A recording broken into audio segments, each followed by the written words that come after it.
बात सोचिए, आप दिन भर कितनी देर अपने कानों में ईयरफोन या एयरबड्स लगा कर रखते हैं। ऑफिस आने जाने के रास्ते में, दिन भर काम करते हुए या फिर घर पर मोबाइल पर कुछ देखते हुए। कुल मिलाकर आपका ज्यादातर समय कानों में ईयरफोन लगाए लगाए बीतता है। अब आपको मालूम भी नहीं है, पर ये आपके कानों के लिए बहुत नुकसानदेह है। इससे क्या नुकसान होता है, इस पर थोड़ी देर में बात करते हैं, पर उससे पहले ये जान लीजिए कि रोज के किन लक्षणों को देखकर आपको सतर्क हो जाने की जरूरत है।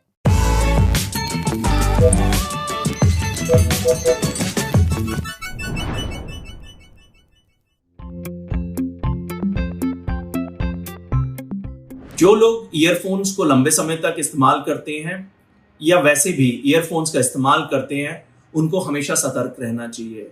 उनको ध्यान देना चाहिए कि अगर वो कुछ आवाजें सुन नहीं पा रहे या गाने में कुछ बीट्स उनको सुनाई नहीं दे रही, तो उनको तुरंत कान नाक गले स्पेशलिस्ट के पास जाके सुनाई का चेक कराना चाहिए और स्पेशली हाई फ्रीक्वेंसी साउंड्स को चेक कराना चाहिए। ये अर्ली लक्षण हैं, ये शुरू के लक्षण हैं जब सुनाई देना काम शुरू होता है।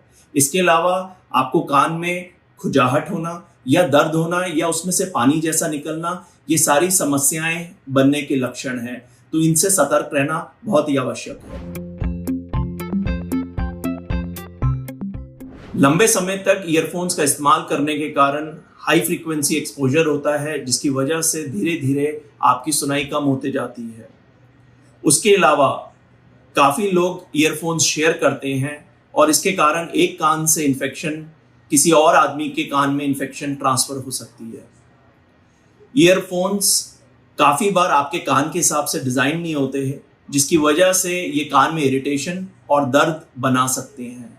ये जो फोन्स होते हैं, ये अंदर की वैक्स को अंदर ही रहने देते हैं, जिसके कारण ये वैक्स कान में जमा होती जाती है और वैक्स संबंधित इश्यूज बन सकते हैं, जैसे कि दर्द होना या सुनाई कम देना।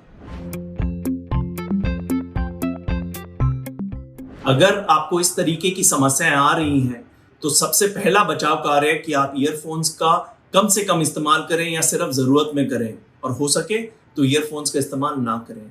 अगर करना भी पड़ रहा है तो इसका वॉल्यूम सिर्फ 60% मैक्सिमम वॉल्यूम पे रखें। उसके अलावा ईयरफोन्स को कभी भी एक दूसरे के बीच में शेयर ना करें। अगर ईयरफोन्स का इस्तेमाल थोड़ा लंबे समय के लिए करना पड़ रहा है तो बीच बीच में ईयरफोन्स को उतारते रहें, ताकि कान में नमी इकट्ठी ना हो। और सबसे जरूरी बात, ईयरफोन सेलेक्ट करते हुए वो ईयरफोन्स को सेलेक्ट करें जो आपके कान में बहुत ही नरम ढंग से बैठ सकें और दर्द ना करें। अगर आपको सुनाई कम दे रहा है तो कान नाक गले विशेषज्ञ से संपर्क करें, ताकि वो आपको नस के बूस्टर्स दे सकें।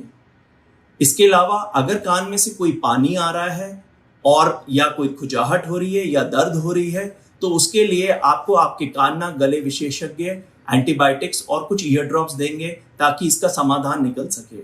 और एक बहुत जरूरी बात कि जब भी आप रोड में या ट्रैफिक में हो तो ईयरफोन्स का इस्तेमाल ना करें, ताकि आपका एक्सीडेंट ना हो। ज्यादा देर या फिर लगातार ईयरफोन इस्तेमाल करने के नुकसान आपने जान लिए। इसलिए अगर आजकल आपको लगता है कि आपको कम सुनाई दे रहा है या ऊंचा सुनाई दे रहा है, या फिर जैसे डॉक्टर साहब ने बताया गाने के बीट्स आपको सुनाई नहीं दे रहे हैं, तो ध्यान दीजिए, ये कान खराब होने के शुरुआती लक्षण है। इसलिए डॉक्टर से मिलकर जांच जरूर करवाएं। अब बढ़ते हैं सेहत के अगले सेगमेंट की तरफ, तन की बात। अगर नाखून चबाने की आदत है तो उसे कैसे छुड़ाएं?